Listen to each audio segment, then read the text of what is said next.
Kung nagtanong po sa pagpili po dito sa salita ng Diyos, malaki po. Kasi po, dati po ako pala sagot sa nanay ko, ngayon po, minahal ko na po siya. Ay, thank you, Lord. Hindi po kami magkasundo parehas. Tapos po, yun nga po, nakakainin po ako lagi-lagi. Ngayon po, ginagawasan ko na po Ano gano'n. talaga? Tsaka po yung gusto na kong tanig dito sa ganitong mga salita ng Diyos. Yun lang po. Yun lang po. Thank you.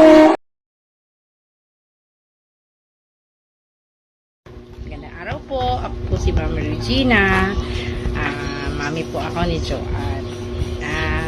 Para po sa mga katanungan po para sa aming sa itong pag-aaral na ito, ano po ang nabago sa akin?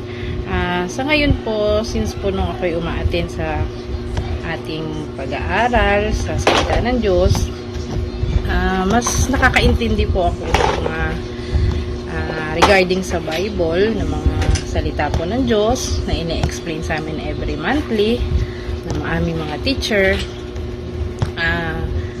Paano ito nakakatulong? Siyempre, mas naiintindihan namin ang mga aral sa buhay, mas naliliwanagan kami sa mga kung ano mang pinagdadaanan, kung mahirap man ang pinagdadaanan, kung may problema man dumarating, walang kakapitan at kakapitan kundi ang ating Panginoong Diyos na syempre na laging nare-remind sa ganitong pag-aaral every month.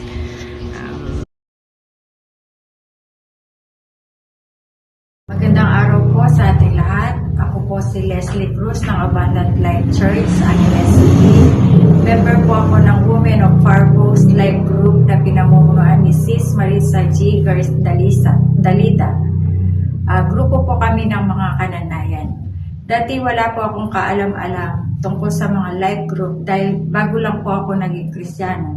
Noong una po, pa-attend lang po ako ng Don Watts dahil sa kagustuhan ng anak ko si John. Nauna pong naging Kristiyano bago ako. Noong una, ayaw ko po talagang umaten. Iniisip ko na parang wala naman din pinagkaiba sa dating religion ko.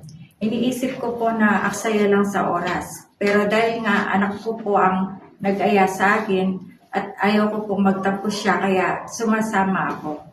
Ngunit kalaunan dahil sa pagsama-sama, mas nakilala ko po si Lord.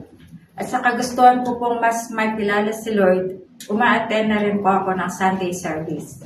At doon nga po, ako nasali sa Women of Purpose Life Group. Dahil after po ng Sunday service, ang life group schedule namin. Dito ako nakita at naranasan ko po kung gaano nila pinalalakas o pinapatibay ang bawat isa. Sa bigayan ng kanilang mga praise report, pinapatibay ang pananampalataya ng bawat isa sa tulong din ni Pastora Grace Picardal. Nakita ko din kung gaano kabuti ang mga advice nila sa mga suliranin. At dahil nga po sa mga ito, na-realize ko kung gaano kabuti ang Panginoon. Naunawaan ko na lahat ng problema may kasagutan, lalo na sa mananampalataya. Na ang plano ng Diyos ay sa ikabubuti natin. Lagi ko pong tinatandaan ang mga advice at pagpapalakas nila ng loob sa bawat isa na kay Lord tayo unang kakapit.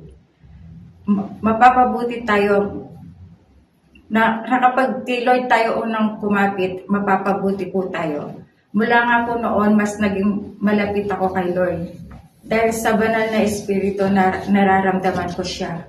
Nabago din po yung outlook ko sa buhay. Kung dati, tingin ko, hopeless ako sa buhay dahil sa hindi ako kumikita ng malaki. Tinutulungan lang ako ng mga kamag-anak.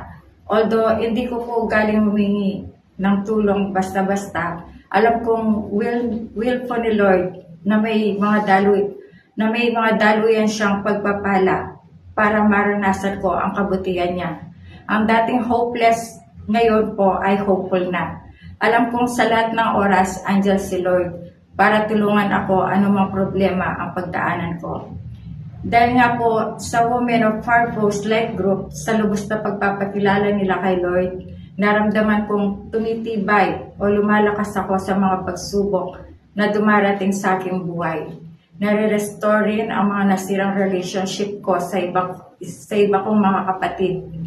Nawala rin ang takot at pangamba, gaya nga po ng sabi ni Lord sa Isaiah chapter 41 verse 10. So do not fear, for I am with you. Do not be dismayed, for I am your God. I will strengthen you and help you. I will uphold you with my righteous hand. At yan nga po ang lifetime verse na pinanghahawakan ko. Lalo na sa tuwing nakakaranas ako ng pagsubok sa buhay. Isang bagay pa po na natutunan ko mula sa aking mga kagrupo, ang palaging manalangin sa pangalan ni Jesus. Sa kasalukuyan, ako ay ginagamit na ng Panginoon sa Hasher Ministry, na mas lalong nagbigay ng mas malalim na kahulugan sa aking buhay sa pamamagitan nga po ng ministry na ito. Lahat ng pagpupuri at pasasalamat ay binabalik ko sa ating Panginoong Jesus. Purihin po natin siya.